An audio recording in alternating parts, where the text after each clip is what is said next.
बीडमधील मशिदीत झालेल्या बॉम्बस्फोटातील आरोपींवर नक्षलवाद, दहशतवाद आणि देशद्रोहाचे गुन्हे दाखल करण्यात आले आहेत.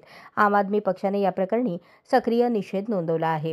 आरोपींवर आयपीसीच्या कलम 153 अ, 295 अ, 298, 307, 120 ब, 121 अ, 123, 109, 34 आणि 37 अंतर्गत आरोपपत्र दाखल करण्यात आले आहे.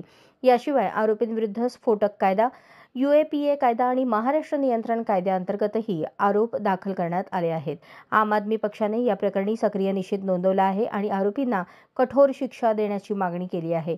पक्षाने या प्रकरणाची चौकशी करण्याची मागणी केली आहे आणि आरोपींना न्यायालयीन कोठडीत ठेवण्याची मागणी केली आहे. या प्रकरणातील आरोपींना जामीन देण्यास उच्च न्यायालयाने नकार दिला आहे. न्यायालयाने म्हटले आहे की आरोपींवरील आरोप गंभीर आहेत आणि त्यांना जामीन दिल्याने न्याय प्रक्रियेवर परिणाम होऊ शकतो.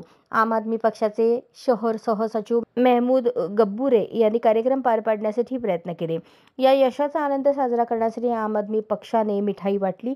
यावेळी आम आदमी पक्षाचे राज्य सहसचिव ॲडव्होकेट सागर पाटील, आम आदमी पक्षाचे जिल्हा उपाध्यक्ष ॲडव्होकेट खतीब वकील, शहर सरचिटणीस मल्लिकार्जुन पिलगेरी, शहर सचिव रहीम शेख, कामगार आघाडी अध्यक्ष अजय दर्लू, विद्यार्थी आघाडीचे अध्यक्ष जिहान बागवान, ज्येष्ठ नेते मदनी चाचा, सामाजिक कार्यकर्ते अब्दुल गफूर शेख आणि इतर नागरिक उपस्थित होते. सोलापूरमध्ये जे गेवराई बीड येथे मस्जिदीमध्ये बॉम्बस्फोट झाला होता, त्या बॉम्बस्फोटमधल्या 2 आरोपी ज्यांना पकडण्यात आलं होतं त्यांना सर्वसामान्य कायदे लावण्यात आलेले होते. आम आदमी पार्टीची अशी मागणी होती की एकीकडे तुम्ही नागपुरात प्रकरण घडता, तिथं तुम्ही आतंकवादी विरोधी कायदा UAPA लावता, मग ह्या लोकांना तुम्ही का UAPA लावलं नाही?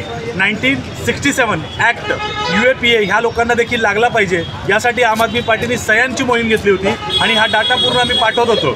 पण मला आज सांगायचं आहे की या देशामध्ये संविधानाचाच विजय होणार.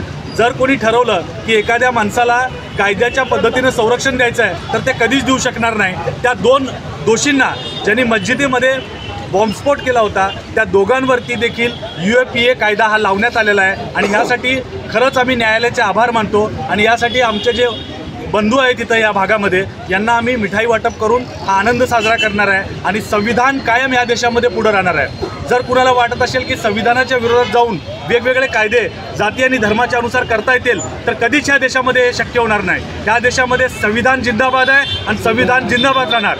संविधान जिंदाबाद, जिंदाबाद, जिंदाबाद. संविधान जिंदाबाद, जिंदाबाद, जिंदाबाद. संविधान जिंदाबाद, जिंदाबाद, जिंदाबाद. डॉक्टर बाबासाहेब आंबेडकरांचा विजय असो, छत्रपती शिवाजी महाराजांचा विजय असो, टिपू सुलतानांचा विजय असो.